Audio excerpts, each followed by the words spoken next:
బట్టి గారు కొంచెం వెనక ముందు చూసుకోండి. మీరు ఆర్థిక శాఖ మంత్రి, అన్ని వివరాలు మీ దగ్గర ఉంటాయి.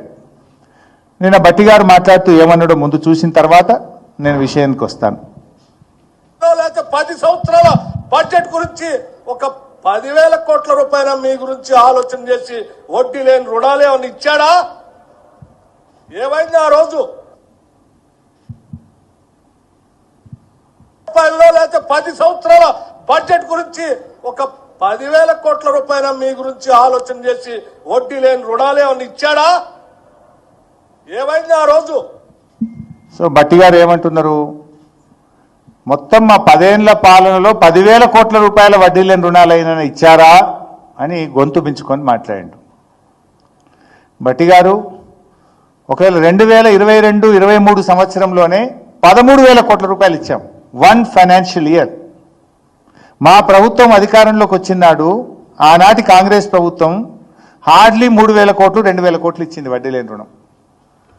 మీరు 2,000-3,000 కోట్లు మీరిస్తే 1,00,000 కోట్ల రూపాయలు మహిళా సంఘాలకు మేము బ్యాంక్ లింకేజ్ ఇప్పించాం. 1,00,000 కోట్లు ఇప్పించాం. అది సెర్ప్ ద్వారా, మెప్మా ద్వారా, స్త్రీనిధి ద్వారా 3 రకాలుగా 1,00,000 కోట్ల రూపాయలు బ్యాంక్ లింకేజ్ ఇచ్చింది బీఆర్ఎస్ ప్రభుత్వం. కానీ నువ్వేం మాట్లాడుతున్నావు? 10,000 కోట్లైనా ఇచ్చారా అంటున్నావు. 10,000 కోట్లు మేము దిగిపోయే సంవత్సరం 9 నెలల్లోనే 10,000 కోట్లు ఇచ్చాం. 2023-24లో మేము డిసెంబర్ 7కు దిగిపోయినాం. ఆ 9 నెలల్లోనే 10,000 కోట్లు ఇచ్చాం. అంతకుముందు ఫైనాన్షియల్ ఇయర్లో 2022-23లో 13,000 కోట్లు ఇచ్చాం. మొత్తం మా 10 ఏళ్లలో కరోనా పీరియడ్తో సహా 10,00,000 కోట్ల రూపాయల బ్యాంక్ లింకేజ్ ఇచ్చాం మేము. కానీ నువ్వేం మాట్లాడుతున్నావు ఈరోజు? 10,000 కోట్లు అయినా ఇచ్చారా అని మాట్లాడితే అంటే ఎవరు చెక్ చేసేటోడు ఉండడు, నిన్ను అడిగేటోడు ఉండడు, నువ్వు ఏది మాట్లాడితే అదే అనుకుంటావా?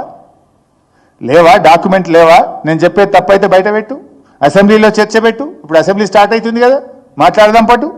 ఏ ఇయర్ ఎంత ఇచ్చినామో నేను చెప్తా. మెప్మా ఎంత ఇచ్చినాం, సెర్ప్ ఎంత ఇచ్చినాం, స్త్రీనిధి ఎంత ఇచ్చినాం నేను చెప్పనీకి రెడీ ఉన్నా. నేను ఆర్థిక శాఖ మంత్రిగా పనిచేసిన కదా. 10,000 కోట్లు కూడా ఇవ్వలేదని పచ్చి అబద్ధాలు జస్ట్ స్లీపింగ్ రిమార్క్స్ చేస్తే ఎట్లా బట్టి గారు? అండ్ పర్సనల్ కామెంట్స్ చేస్తే ఎట్లా? నువ్వు వాస్తవాలు తెలుసుకొని మాట్లాడు, నిజాయితీగా మాట్లాడు. మేము 1,00,000 కోట్లు ఇచ్చింది బీఆర్ఎస్ ప్రభుత్వం, మేము 2,00,000 కోట్లు ఇస్తా అని చెప్పు, వద్దంటలేను. కానీ మేమిచ్చింది తక్కువ చూపడం, మీరిచ్చింది ఎక్కువ చూపడం, మీరు ఇయ్యని దాన్ని కూడా ఇచ్చినట్టు చూపడం, ఇదేం చిల్లర రాజకీయం అని నేను అడుగుతా ఉన్నా. రేవంత్ రెడ్డి ఏడాది పాలన సందర్భంగా ఏం చేసిండ్రు అంటే రాష్ట్ర వ్యాప్తంగా మీటింగులు పెట్టిండు. మహబూబ్ నగర్లో రైతు సదస్సు అని, వరంగల్లో మహిళా సదస్సు అని రాష్ట్ర వ్యాప్తంగా మీటింగులు పెట్టిండు రేవంత్ రెడ్డి. పెట్టినప్పుడు వరంగల్లో కూడా 17th నవంబర్ 2024 ఒక మీటింగ్ పెట్టిండు. ఏడాది పాలన సందర్భంగా 17th నవంబర్ 2024 మీటింగ్ పెట్టి ఈ మహిళలకు నేను 2,042 మంది మహిళలు చనిపోయినరు, వాళ్లకు 39 కోట్ల రూపాయల చెక్ 39 కోట్ల రూపాయల చెక్ ఇస్తున్నా అని చెప్పి రేవంత్ రెడ్డి గారు 35 కోట్ల రూపాయలు చెక్ ఇస్తున్నా అని చెక్ ఇచ్చాడు. ఎప్పుడు ఇది? 17th నవంబర్ 2024 35 కోట్ల రూపాయలు చెక్ ఇచ్చాడు. మళ్ళీ నిన్న ఒక చెక్ ఇచ్చాడు. నిన్న ఏమిచ్చిండు అంటే రాష్ట్రంలో ప్రమాదవశాత్తు చనిపోయినటువంటి మహిళలకు బీమా కింద 44 కోట్ల రూపాయలు చెక్ ఇస్తుందని మళ్ళొక నిన్న చెక్ ఇచ్చాడు. అంటే అది నవంబర్ 2024లో ఇచ్చింది 35 కోట్లు. 4 నెలలు అయింది కదా, ఇప్పుడు నవంబర్ టు మార్చ్, ఈ 4 నెలల మధ్య కొంతమంది చనిపోతారు కదా, అవి 9 కోట్లు కలిపి ఇప్పుడు 44 కోట్ల చెక్ ఇచ్చిండు. అంటే పాత చెక్కు పాస్ కాలే, పాత చెక్ అట్లే ఉంది, ఇప్పుడు కొత్త చెక్ ఇచ్చిండు. అంటే దీన్ని బట్టి ఏందన్నట్టు, అప్పుడు నవంబర్ 19 నాడు ఇచ్చిన చెక్కు డమ్మి చెక్ ఇచ్చిండు రేవంత్ రెడ్డి. జనరల్గా డయాస్ మీద నిజంగానే డమ్మి చెక్ ఇస్తాము, అఫిషియల్ చెక్ ఏమో బ్యాంకులో పైసలు పడతాయి. కానీ అది డూప్లికేట్ చెక్ అని తేలిపోయింది. మళ్ళీ ఇప్పుడు ఒక చెక్ ఇచ్చిండు 44 కోట్ల రూపాయలకి, ఇప్పుడు మళ్ళీ ఒక చెక్ ఇచ్చిండు. నాకు డౌట్ వస్తుంది, ఇప్పుడన్నా ఈ చెక్కు పాస్ అవుతుందా, లేకపోతే మళ్ళీ June 2 రాష్ట్ర ఏర్పాటు సందర్భంగా మళ్ళీ కలిపి మళ్ళీ ఒక చెక్ గిట్టిస్తాడా డౌట్ వస్తుంది నాకు. రేవంత్ రెడ్డి గారు నిన్న ఇంకో మాట మాట్లాడినరు.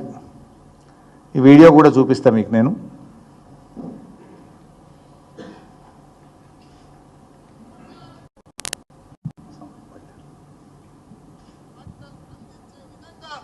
ఈ రోజు బట్టలు కుట్టించే కార్యక్రమం మా ఆడబిడ్డలకి ఇచ్చాం. ఆనాడు 25 రూపాయలు ఉండే కుట్టుగోళ్ళు, మరి ఈనాడు మా ఆర్థిక మంత్రి బట్టి విక్రమార్క గారు దాన్ని 75 రూపాయలకు పెంచి మా ఆడబిడ్డలకు గిట్టుబాటు కావాలి, లాభసాటిగా ఉండాలి, 4 రూపాయలు సంపాదిస్తే వాళ్ళ కుటుంబానికి ఉపయోగపడుతుందని చెప్పి ఈ రోజు 75 రూపాయలు ఇచ్చినాం. మహిళలు ప్రభుత్వ పాఠశాలల్లో చదువుకుంటున్నటువంటి పిల్లలకు బట్టలు కుట్టడం విషయంలో గత ప్రభుత్వం 25 రూపాయలు ఇచ్చింది, మేము 75 రూపాయలకు పెంచామని రేవంత్ రెడ్డి గారు చెప్పిండ్రు. 2 అబద్ధాలే. మా ప్రభుత్వం ఉన్నప్పుడు 50 రూపాయలు ఇచ్చాం, ప్రతి జతకు 50 రూపాయలు యూనిఫామ్స్, పిల్లలకు గవర్నమెంట్ స్కూల్లో చదువుకునే పిల్లల యూనిఫామ్స్కు 50 రూపాయలు ఇచ్చేవాళ్ళం. రేవంత్ రెడ్డి గారు ఏమన్నాడు, ఇప్పుడు గతంలో 25 ఇచ్చిండ్రు, ఇప్పుడు మేము 75కు పెంచినాము అన్నాడు. ఫస్ట్ ఆఫ్ ఆల్ గతంలో ఇచ్చింది 50, అదొక అబద్ధం. 2 నువ్వు ఇప్పుడు 75కు పెంచినా అన్నావు. నాకు డౌట్ వచ్చింది, రేవంత్ రెడ్డి కదా ముఖ్యమంత్రి కదా అబద్ధం ఆడాడేమో అని చాలా జాగ్రత్తగా మా హెడ్ మాస్టర్కి ఫోన్ చేసిన, బట్టలు కుట్టిన మహిళకు ఫోన్ చేసిన, డిఈఓకి ఫోన్ చేసిన, ఎంఈఓకి ఫోన్ చేసిన, చాలా మందికి 4 దిక్కులో తెలుసుకున్నా. అరే గంత అబద్ధం ఆడాడు, ఇంత పచ్చిగా అబద్ధం ఆడాడు ఒక ముఖ్యమంత్రి ఆడద్దు కదా అని, ఎందుకైనా మంచిదే 4 దిక్కుల ఫోన్ కొట్టి చూసిన. కానీ ఏడ చూసినా అన్న 50 రూపాయలు వచ్చినాయి, ఇదివరకు కేసీఆర్ సార్ ఉన్నప్పుడు ఎట్లయితే 50 రూపాయలు వచ్చినాయో ఈ గవర్నమెంట్ వచ్చినాక కూడా 50 రూపాయలు వచ్చినాయి, ఏ ఊళ్ళో కూడా 75 రూపాయలు రాలేదు అన్నాడు.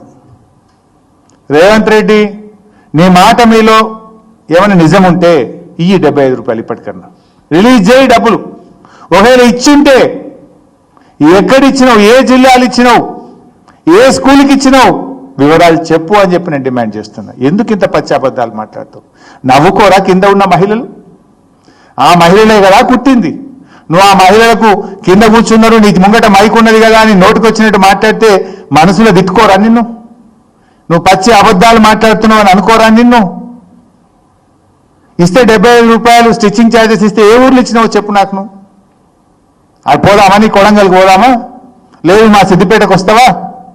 75 రూపాయలు ఇచ్చిందేమో ఏ స్కూల్ కన్నా పోదాం, ఏ మహిళా సంఘం నన్ను అడుగుదాం. నేను ఈరోజు అడిగిన చాలా మందిని, సార్ ఎక్కడ కూడా రాలేదు సార్ 50 రూపాయలు, గతంలో కేసీఆర్ సార్ ఉన్నప్పుడు 50 వచ్చినాయి సార్, ఇప్పుడు కూడా 50 వచ్చినాయి సార్ అని చెప్పిండ్రు. నువ్వు గతంలో 25 వచ్చినాయంటివి, ఇప్పుడు 75 ఇచ్చినాంటివి, 2 అబద్ధాలే మాట్లాడుతీవి కదా. అంటే ఇది మహిళా దినోత్సవం సాక్షిగా ఈ రాష్ట్ర మహిళల్ని రేవంత్ రెడ్డి మోసగించడం కాకపోతే దీన్ని ఏందమంటారు అని నేను అడుగుతా ఉన్నా.